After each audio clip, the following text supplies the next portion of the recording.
Hi everyone, thank you very much for joining us for another story here at Annie Narrates. The title for this story goes like this. Mother-in-law tricked my husband to skip our child's birth and then went MIA. When she realized what she had actually done, 4 years later she's back when I was 7 months pregnant and wants us to forgive her and let her be a part of our lives again.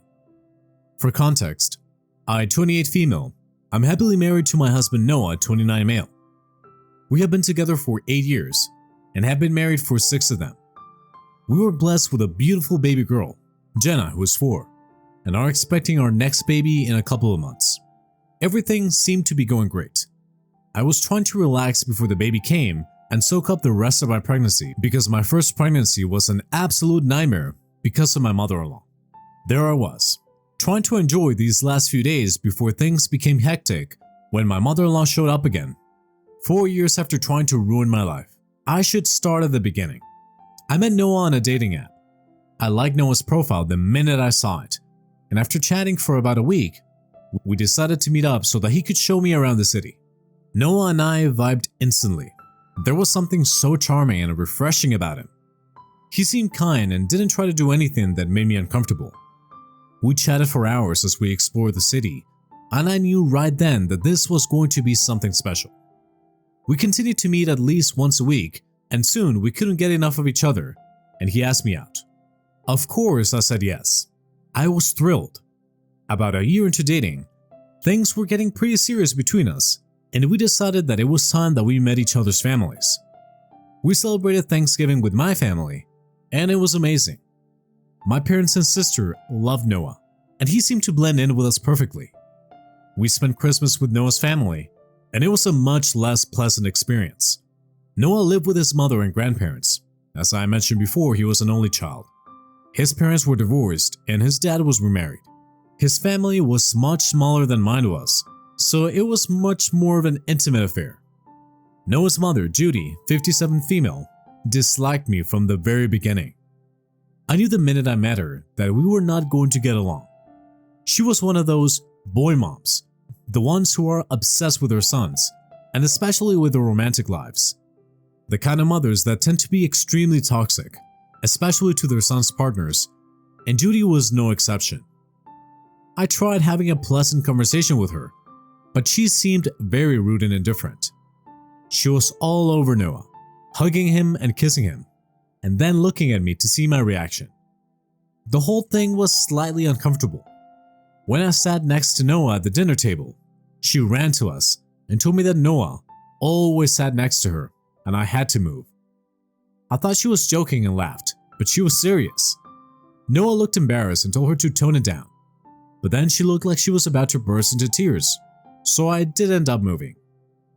During dinner, she kept trying to take Noah's attention from me by continuously talking to him and sharing inside jokes, even feeding him, which I thought was very weird. After dinner, we all just lounged around the fireplace to chat. Noah and I were sitting on the floor, his arms wrapped around me while singing carols. Judy took one look at us and squished herself between us. Yeah, she did that. Then she told me that nobody knew Noah as well as she did, and that I could try my hardest, but he'd always love her the most. She said this jokingly, but I could tell that she meant every word. I spoke to Noah about this later, and he admitted that his mom was a bit too possessive about him and had even tried to sabotage his last relationship. He told me that she had always been a very hands-on mother, and since she had no other kids, he had always been her main focus. After his parents divorced, it was a long, ugly divorce. His mother needed his support more than ever, so even though he knew that she was overbearing at times, he brushed it off because he knew that it would devastate her if he said anything. I understood where he was coming from, but at the same time, I told him that since we were getting serious now, we had to set up some boundaries with his mom because the whole time that I was with her, I felt like she hated the fact that I was with Noah, and she was competing with me for his attention. The next few times I met her, she seemed to be much more reserved. Noah told me that she had spoken to her about how I felt, and I respected the fact that she was trying. I once went over to her place while Noah was late, and while we were hanging around, she apologized for her behavior. She said that she was very protective of her son and wanted to make sure that he had chosen a good partner. Now she began invading my privacy. She started asking me about my past relationships, if I did drugs, if I was a virgin, and if Noah and I had slept together yet. This was definitely not appropriate, and I told her that all this was none of her business. She started saying that the only reason that I didn't want to tell her anything was because I had a bad history and had something to hide. She assumed that I was promiscuous and wanted to hide things from her and use her son. I was appalled. I was ready to storm out of the house, but then she said that we could forget the past and that it was normal for my people, meaning my race, to do drugs and sleep around. This was my tipping point. I told her that these were just stupid stereotypes and that she had no right to ask me any of these questions. I was furious and felt so violated. Later, I told Noah what had happened, and he was equally furious.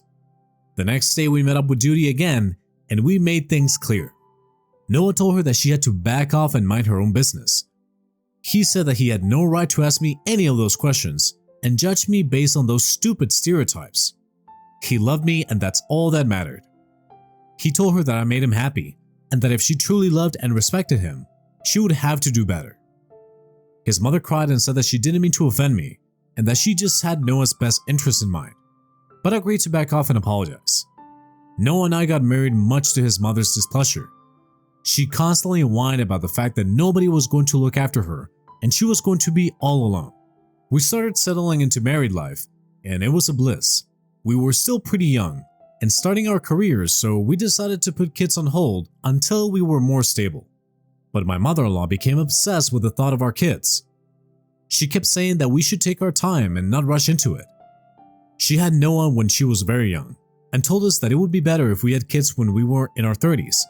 At first, I was happy that she wasn't pressuring us into having kids soon, but then I realized that it was as if she didn't want us to have kids in the first place.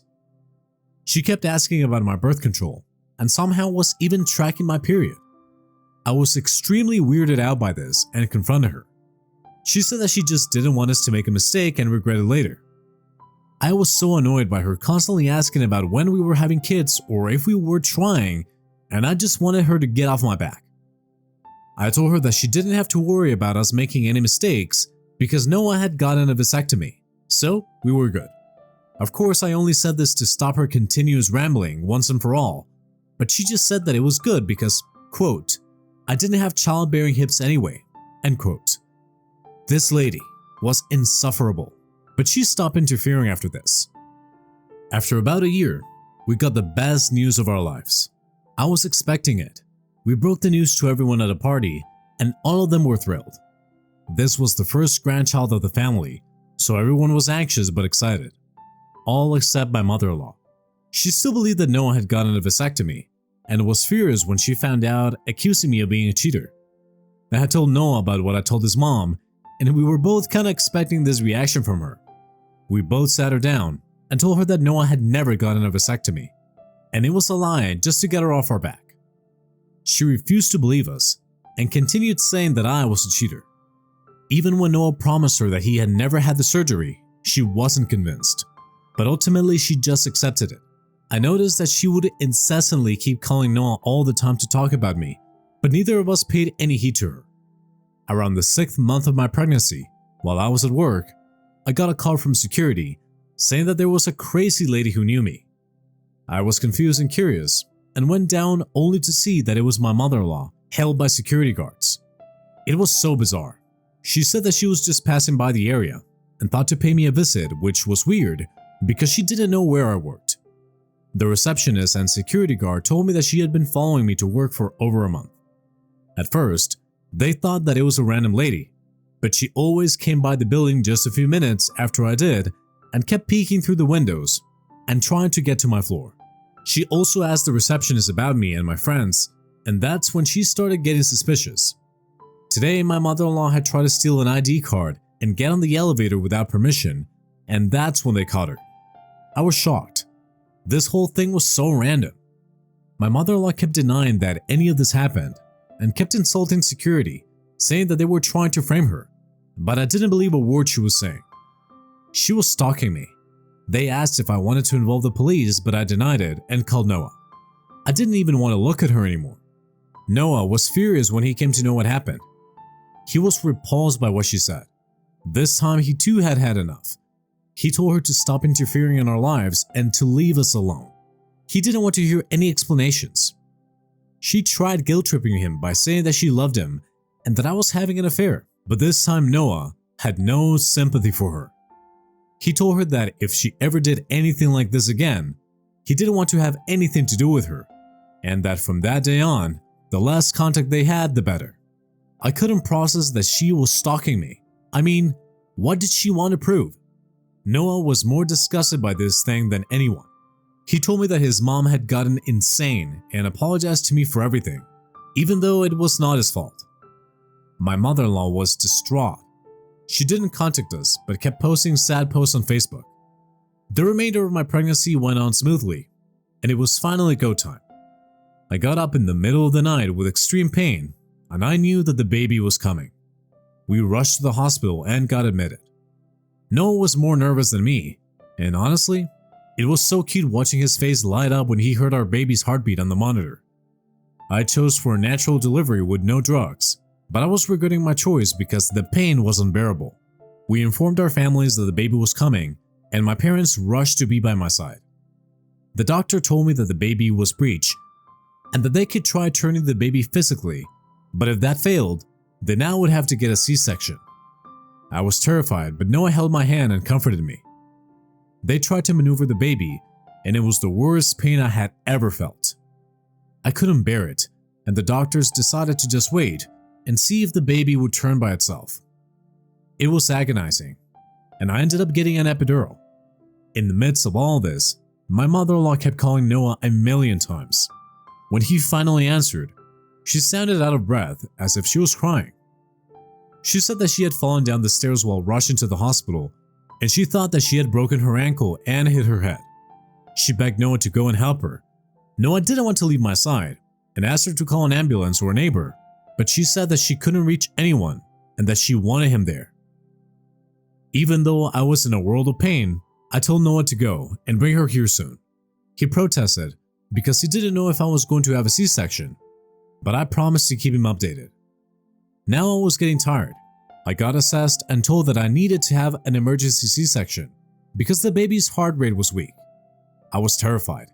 I wanted Noah to be here with me, and I didn't know if I could do this without him. My mom calmed me down, and they wheeled me down for surgery. I kept trying to stall so that Noah could be here. I didn't want him to miss the birth of his first child, but the doctors went ahead and performed the surgery, and I had my baby girl. Noah had missed it. After that, everything was a blur. They took Jenna to get tested, and I passed out.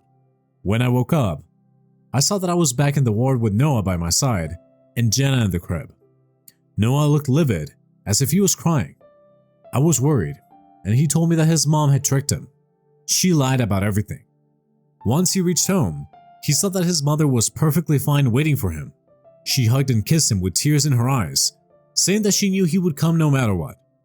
He was furious and asked her what was going on, only for her to tell him that she was sure that this baby was not his and that she had proof.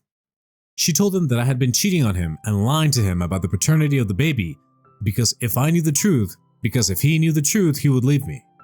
She was suspicious of me from the beginning because she still believed that Noah had undergone a vasectomy, so she began trailing me. She showed Noah many photos that she had clicked of me and one of my coworkers at work, saying that he was the actual father. She had taken photos of us talking and eating together and convinced herself that he was my boyfriend. Noah obviously knew this wasn't possible because he was friends with my coworker, but my mother-in-law didn't know that. She said that she was sorry that I turned out to be a lying, cheating wife, and that she had to make sure that he knew my true colors before taking on the responsibility of a child that was not his. She patted his back and told him that no matter what, she was always going to be there for him, and unlike me, love him truly and unconditionally.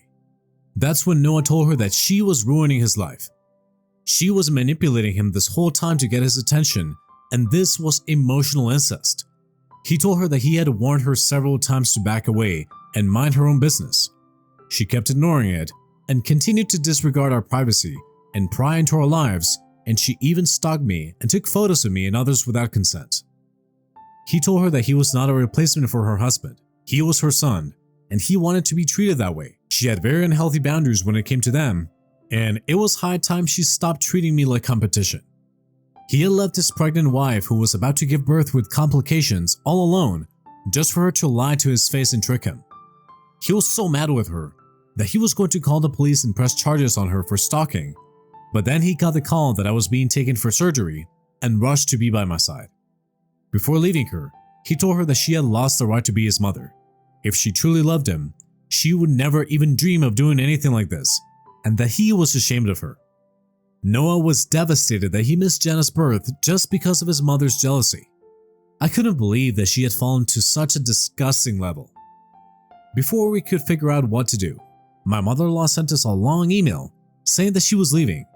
She couldn't stand the fact that her son hated her when she was just trying to show him the truth. She only wanted what was good for him, but I had trapped him in my spell, and she was depressed that he chose me instead of her.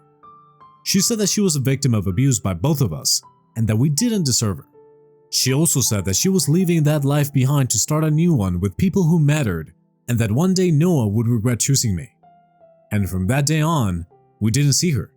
We heard that she was living with her sister in the countryside, but we felt that it was better that she was gone. After everything she put us through, we didn't want anything to do with her. We continued with our lives and lived happily for 4 years with barely any news from her, until yesterday when she showed up at our house asking us to forgive her and saying she wanted to talk. I slammed the door in her face.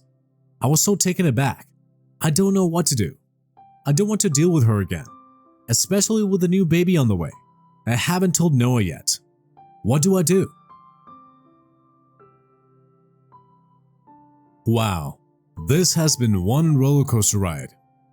Firstly, I wasn't expecting so many comments on this post. I just posted it to release some stress, but so many of you are so invested in this. Guys, I swear, my mother-in-law did all those things. She did stalk me and take those pictures, and I actually still have one of them with me. I was also reading through many of your stories and saw that y'all had some terrible mother-in-laws too. These types of mothers really exist. They think of their sons as their partners. It's called emotional incest. Look it up if you don't believe me. It's gross, but a reality, and Noah was a victim of it. Anyway, coming to the update. It took a long time for Noah to come to terms with the fact that his mother had done this to all of us. He somehow felt responsible for it, because he should have set boundaries much earlier on. The fact that he missed Jenna's birth still torments him. He is an amazing dad and husband, and is my rock. But his mom doing all of this and just vanishing after has given him trauma. I was hesitant to tell him that she was back, but I knew I had to. He was completely against meeting her. He still can't forgive her for what she did, and said that she doesn't want to put our family in that situation ever again, but I knew that he needed some closure. I didn't want to have anything to do with her, but I was curious to know what she had to say. I knew that Noah would never see her until I said that it was okay, so for his sake, I said that we should just hear her out. This might be the dumbest decision, but I have a few things to tell her myself. She was too cowardly to even face me after everything. I had chosen peace, despite everything she did to me. I decided long back to forgive her. I would be the bigger person, and it was good karma for me anyway. I wanted to tell this to her directly. We called her and said that we could meet tomorrow at a cafe. I don't know what's going to happen now, but I'll keep you updated. Okay, we met her. It has been nearly 5 years since we saw her. She told us that she had been living with her sister for these past years, and was disappointed that none of us had reached out in all this time. She already started with the emotional manipulation. She got pretty emotional when she saw Noah, but didn't try to hug him or anything. He was emotional too. She began apologizing to both of us. She said that she was wrong in every aspect for overstepping her boundaries, and the guilt of ruining her relationship with Noah because of jealousy had been eating her up all these years. She said that she never should have done any of the things that she did. She told us that Noah was the only person she ever loved, and the one person she could depend on, but she took that love for granted. She should have been supporting me and loved me like a daughter, but the only thing she felt for me was jealousy. She agreed that what she did was unacceptable, but asked us to forgive her if we had it in our hearts. She said that she had reflected on these past few years and has tried her hardest to become a better person. When she heard that I was pregnant again, she wanted a do-over, another chance to redeem herself. She said that she had ruined my first pregnancy and missed out on the chance of being a grandma. But this time, she promised that she would do better. She asked us if she could be a part of our lives again. We had made up our minds about one thing before even meeting her. She was not going to come in contact with our kids. Jenna didn't know her, and we wanted to keep it that way. We didn't want to introduce anyone into their lives who had the potential to hurt them. If my mother-in-law went back to her old ways after meeting her, we would have to cut her out of our lives again and leave our kid with questions and unwanted trauma. Having a relationship with them was a definite no-no. While we did appreciate her apology, we made it clear that she was not going to be having a relationship with our kids. I told her that I had forgiven her a long time ago. I wanted to be a bigger person and let her know that her actions didn't harm me. It only made me stronger, and forgiveness was the only way that I could do that. Noah said that what she did ruined him, but he too had forgiven her and said that he was glad that she was doing better and was working on herself. He said that even though she apologized, it would take a long time for him to trust her again, and he didn't feel like it was worth reconciling when he still wasn't sure about her. He said that we could stay in touch with her, but minimally, just to know how the other was doing, but nothing too friendly. He made it clear that he may never trust her again and never have a relationship where he would introduce her to our kids and become a family again. But this was a small olive branch, and if he truly saw that she was making an effort, then things could change. She accepted it. I am honestly so proud of Noah and the way that he handled it. I know this has been emotionally draining, but I know he's got some closure. I'm glad this is over and didn't lead to another fight. Hey guys, it's been ages. I thought I would pop in with a small update, but good update. We had a baby boy around 5 months ago. He is perfect, and I'm doing good too. I have just been so busy with the baby, and I completely forgot to update you all. We haven't seen Judy since our meeting, but she knows about the baby. We have been in contact with her just to update and get updates, but that's about it, and I think I'm okay with it. For now, we're all doing good and trying to soak up this precious time with our kids. Take care. And that was a wrap up for today's story. Thank you very much for listening. Smash that like button for me and subscribe for more stories. Thanks again, and we'll be seeing you in the next one.